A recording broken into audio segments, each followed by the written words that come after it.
जय श्री राधे कृष्ण। आप सभी का आपके अपने YouTube चैनल पे बहुत बहुत स्वागत है।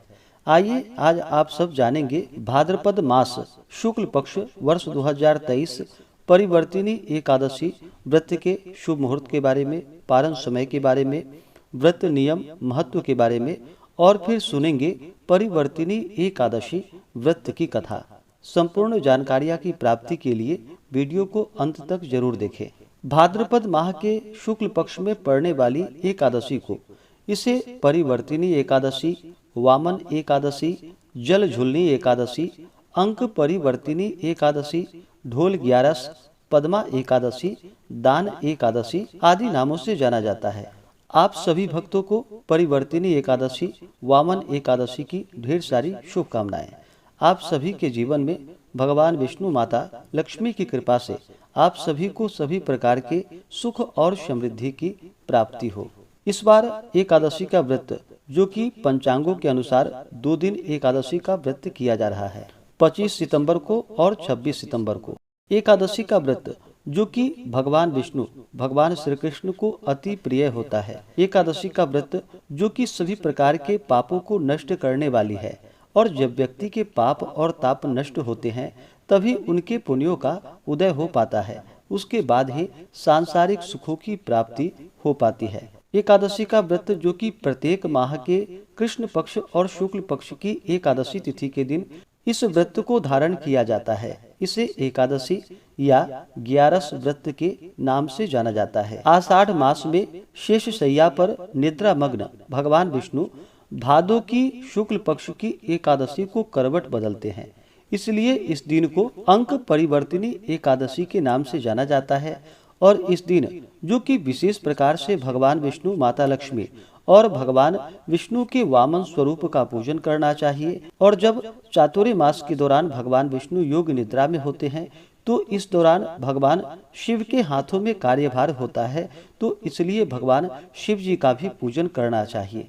इससे अनंत फलों की प्राप्ति होती है। तो आइए जानते हैं एकादशी व्रत के शुभ मुहूर्त और पारण समय के बारे में। एकादशी तिथि प्रारंभ समय जो कि 25 सितंबर 2023 दिन सोमवार सुबह 7:57। यह समय सनातन पंचांग के अनुसार है और वाराणसी ऋषिकेश पंचांग के अनुसार एकादशी तिथि प्रारंभ जो कि 25 सितंबर को सुबह 3:47 पे है और एकादशी तिथि की समाप्ति 26 सितंबर 2023 दिन मंगलवार को सुबह 5:01 पे सनातन पंचांग के अनुसार है और वाराणसी ऋषिकेश पंचांग के अनुसार एकादशी तिथि की समाप्ति जो कि 25 सितंबर की रात्रि 1:30 पे है। तो इस कारण से वाराणसी ऋषिकेश पंचांग को मानने वाले उनके लिए जो कि 25 सितंबर को एकादशी का व्रत किया जाएगा और सनातन पंचांग के अनुसार अगर आप व्रत को धारण करते हैं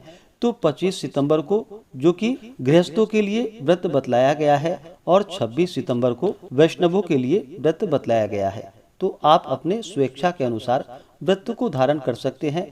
वाराणसी ऋषिकेश पंचांग के अनुसार अगर आप व्रत करते हैं तो 25 सितंबर को व्रत धारण करें, क्योंकि 25 सितंबर सुबह 3:47 से एकादशी प्रारंभ है और एकादशी की समाप्ति रात्रि 1:30 पे है। तो आप 25 सितंबर को व्रत धारण करें और 26 सितंबर को व्रत का पारण करेंगे। और सनातन पंचांग के अनुसार जो भी व्रत को धारण करने वाले हैं, सनातन पंचांग के अनुसार एकादशी तिथि प्रारंभ जो कि 25 सितंबर को सुबह 7:57 और एकादशी की समाप्ति होगी 26 सितंबर को सुबह 5:01 पे। तो गृहस्थों के लिए सनातन पंचांग के अनुसार आप 25 सितंबर को व्रत धारण करेंगे और वैष्णव लोग जो कि मोक्ष इच्छुक होते हैं उनके लिए 26 सितंबर व्रत धारण करेंगे और 27 सितंबर को व्रत का पारण करेंगे। तो आप अपने स्वेच्छा के अनुसार व्रत को धारण करें। द्वादशी तिथि की जो समाप्ति है वह 26 सितंबर 2023 दिन मंगलवार को रात्रि 1:46 पे सनातन पंचांग के अनुसार और वाराणसी ऋषिकेश पंचांग के अनुसार रात्रि 11:07 पे द्वादशी तिथि की समाप्ति है। तो जो भी व्रत का पारण करने वाले हैं, एकादशी व्रत का पारण जो कि हरिवासर समाप्त होने के बाद किया जाता है। हरिवासर का समय जो कि द्वादशी तिथि का पहला चौथाई हिस्सा, यह समय हरिवासर का होता है। हरिवासर समाप्त होने के बाद एकादशी व्रत का पारण करना चाहिए। जो भी एकादशी का व्रत 25 सितंबर को करेंगे वो व्रत का पारण 26 सितंबर को पारण का पहला मुहूर्त होगा, जो कि वाराणसी ऋषिकेश पंचांग के अनुसार सुबह 7 बजे से लेकर के सुबह 9 बजे तक होगा। उसके बाद फिर जो कि सनातन पंचांग के अनुसार जो व्रत करेंगे वो व्रत का पारण दोपहर 1:25 से दोपहर 2:49 तक व्रत का पारण करेंगे, क्योंकि इसके बाद फिर राहु काल समय शुरू हो रहा है। और जो भी 26 सितंबर को व्रत धारण करने वाले हैं वो 27 सितंबर को व्रत का पारण करेंगे।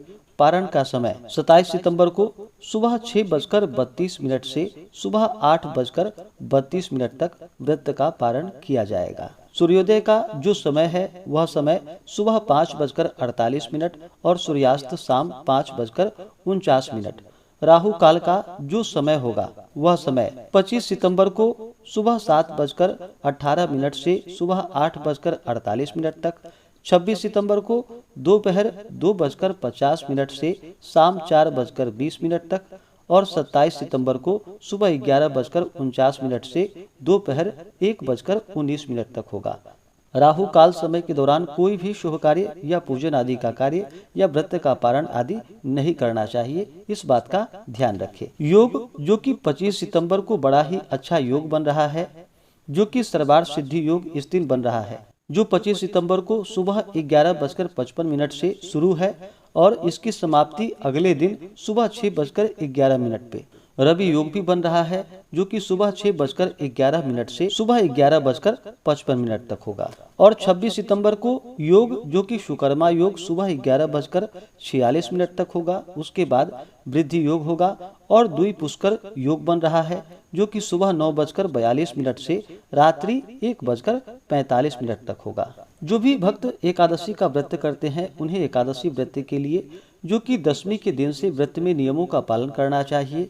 दशमी तिथि के दिन सूर्यास्त होने से पहले ही भोजन ग्रहण कर लेनी चाहिए। उस दिन शुद्ध और सात्विक आहार ही ग्रहण करनी चाहिए। चावल या मसूर दाल का प्रयोग नहीं करना चाहिए। जहाँ तक हो सके हविष्यान्न भोजन ग्रहण करना चाहिए दशमी तिथि के दिन, जो कि जौ, गेहूँ, मूंग, घृत, सेंधा नमक का प्रयोग करके बनाया गया हो, आप उसका ग्रहण कर सकते हैं। और फिर उसके बाद अपने दांतों को अच्छे तरह से साफ कर लेनी चाहिए। रात्रि में एकादशी व्रत का स्मरण करते हुए, भगवान विष्णु के नामों का स्मरण करते हुए, ब्रह्मचर्य का पालन करते हुए सोना चाहिए। एकादशी की सुबह ब्रह्म मुहूर्त में उठ करके नित्य क्रियाओं से निवृत्त होकर के गंगा नदी में या घर के नहाने के पानी में थोड़ा सा गंगा जल मिला करके स्नान करना चाहिए। शुद्ध वस्त्र धारण करना चाहिए। उसके बाद भगवान सूर्य देव को अर्घ्य प्रदान कर ले। उसके बाद फिर भगवान विष्णु के समक्ष उनसे प्रार्थना करनी चाहिए। व्रत का संकल्प लेना चाहिए कि हे भगवान विष्णु, हे माता लक्ष्मी, आज मैं परिवर्तिनी वामन एकादशी का व्रत रखने जा रहा हूँ या रखने जा रही हूँ। इस प्रकार से भगवान से प्रार्थना करें। आपके मन में जो भी इच्छा हो, जो भी कामना हो, वह भगवान विष्णु से कहें और कहे कि यह व्रत मेरा निर्विघ्न पूरा हो। आप हमें आशीर्वाद प्रदान करें और हमें पुण्य फलों की प्राप्ति हो। इस प्रकार भगवान से प्रार्थना करें। एकादशी के दिन जो कि दिन रात्रि उपवास रहते हुए व्रत को धारण करे, उपवास रहने में सक्षम ना हो तो आप एक समय फलाहार ग्रहण करें या चाय, कॉफी आदि का प्रयोग कर सकते हैं। इस दिन भगवान का जो कि सुबह और शाम के वक्त पूरे विधि विधान के साथ भगवान विष्णु, माता लक्ष्मी और भगवान विष्णु के वामन स्वरूप का भगवान शिव का पूजन करे। एकादशी व्रत का कथा श्रवण करे, भगवान की आरती करे। व्रत के दौरान जो भी माताएं बहनें मासिक धर्म में होती हैं उन्हें पूजन आदि का सामान बिल्कुल भी स्पर्श नहीं करना चाहिए या भगवान की मूर्ति आदि को स्पर्श नहीं करनी चाहिए। आप उपवास रहते हुए फलाहार आदि को ग्रहण करते हुए भगवान का केवल मानसिक पूजन करें। इससे आपका व्रत भंग नहीं होगा और आपका व्रत भी पूरा हो जाएगा, तो इस बात का ध्यान रखें। इस प्रकार से एकादशी के दिन सुबह और शाम के वक्त पूरे विधि विधान के साथ भगवान का पूजन करें, कथा श्रवण करें, भगवान की आरती करें।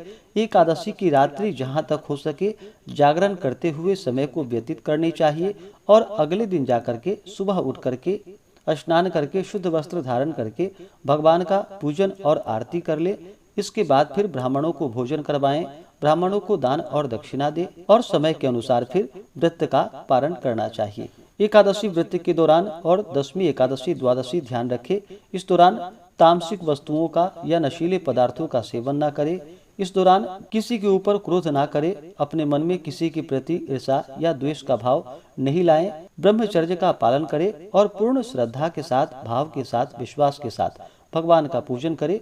इससे भगवान विष्णु अपने भक्तों पर अति प्रसन्न होते हैं, अपने भक्तों के सभी प्रकार के पापों को नष्ट कर देते हैं। और जब व्यक्ति के पाप और तापों का नाश होता है तभी उनके पुण्य उदय हो पाते हैं। उसके बाद सांसारिक सुखों की प्राप्ति हो पाती है। तो आइए अब आप सब सुनेंगे परिवर्तिनी एकादशी व्रत की कथा। अगर आप एकादशी व्रत के उपलक्ष्य में ब्राह्मण दक्षिणा, अन्नदान, वस्त्रदान आदि के लिए देना चाहते हो तो आप अपने श्रद्धा और सामर्थ्य के अनुसार हमें डिस्क्रिप्शन में जाकर के वहां से गूगल पे, फोन पे या अकाउंट नंबर के माध्यम से आप अपने श्रद्धा और सामर्थ्य के अनुसार हमें ब्राह्मण दक्षिणा प्रदान कर सकते हैं।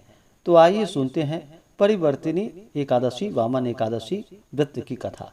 तो बोलिए प्रेम से भगवान विष्णु की जय, माता लक्ष्मी की जय, एकादशी माता की जय, भगवान श्री कृष्ण की जय, वामन भगवान की जय, सर्वदेवी देवता की जय। अनेक प्रकार की कथाओं को सुनकर पांडु नंदन ने भगवान श्री कृष्ण से कहा कि हे प्रभु, अब आप कृपा कर मुझे भाद्रपद शुक्ल पक्ष की एकादशी के महात्म्य की कथा सुनाइए और यह भी बतलाइए कि इस एकादशी का देवता कौन है, इसकी पूजा की क्या विधि है।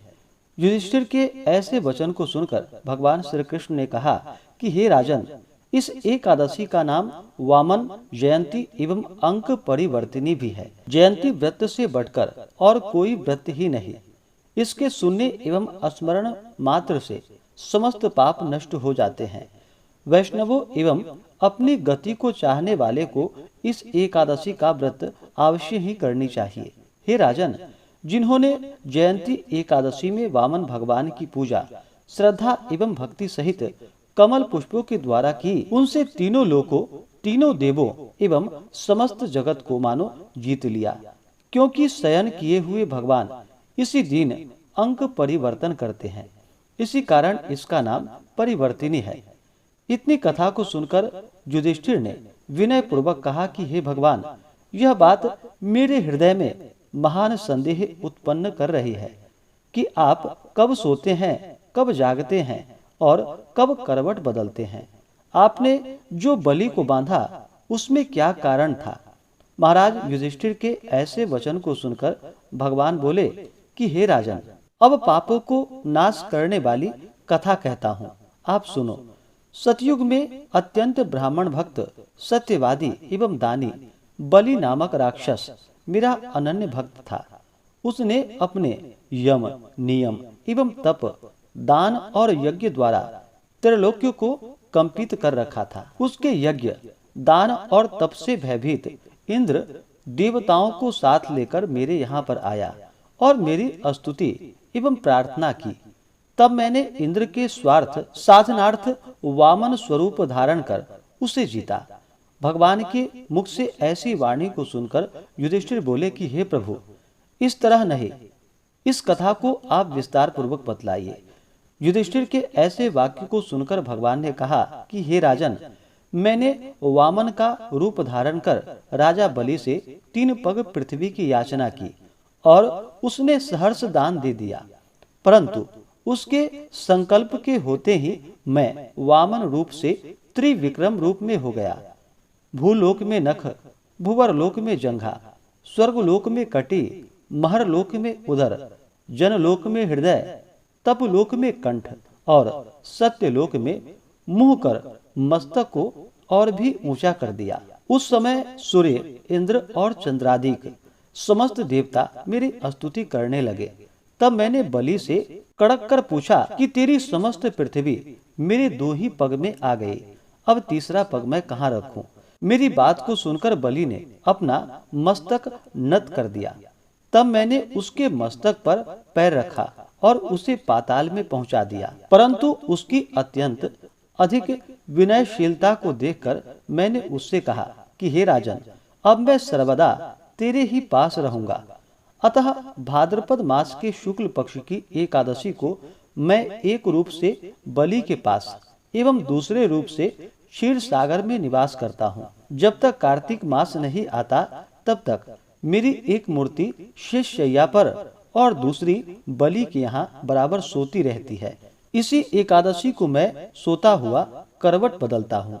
अस्तु, इस एकादशी को त्रिलोकी भगवान की पूजा एवं दान तथा रात्रि का जागरण अक्षय पुण्य और महा मंगल फल देने वाला है, और इसको करने वाले एवं इस कथा को सुनने वाले अवश्य ही स्वर्ग और मुक्ति को प्राप्त होते हैं। तो बोलिए प्रेम से भगवान विष्णु की जय, माता लक्ष्मी की जय, वामन भगवान की जय, भगवान श्री कृष्ण की जय, एकादशी माता की जय, सर्वदेवी देवता की जय। इसी प्रकार से जो भी भक्त सच्ची श्रद्धा के साथ, नियम और निष्ठा के साथ परिवर्तिनी एकादशी वामन एकादशी का व्रत करते हैं, तो इस व्रत के प्रभाव से उनके सभी प्रकार के पाप और ताप नष्ट हो जाते हैं तथा सांसारिक सुखों की प्राप्ति होती है और अंत समय में भगवान विष्णु के धाम की प्राप्ति होती है। तो आशा करता हूँ कि यह जानकारी आपको अच्छा लगा हो। अगर आप आगे के प्रदोष व्रत के बारे में जानना चाहते हो या अनंत चतुर्दशी व्रत, पूर्णिमा व्रत के बारे में जानना चाहते हो तो उसका भी वीडियो हमारे चैनल पे अपलोड है। आप वहां से जाकर के जानकारियां को प्राप्त कर सकते हैं। तो आशा करता हूं कि यह जानकारी आपको अच्छा लगा हो। ऐसे ही ज्ञानवर्धक जानकारियां प्राप्त करने के लिए हमारे इस चैनल पे अगर आप नए हैं तो चैनल को लाल बटन दबा करके सब्सक्राइब करें, साथ में बेल आइकन घंटी को दबाएं ताकि मेरे वीडियो का नोटिफिकेशन आपको समय से मिलता रहे। वीडियो को लाइक करें, शेयर करें। सुखी रहें और स्वस्थ रहें। जय श्री राधे कृष्ण। धन्यवाद।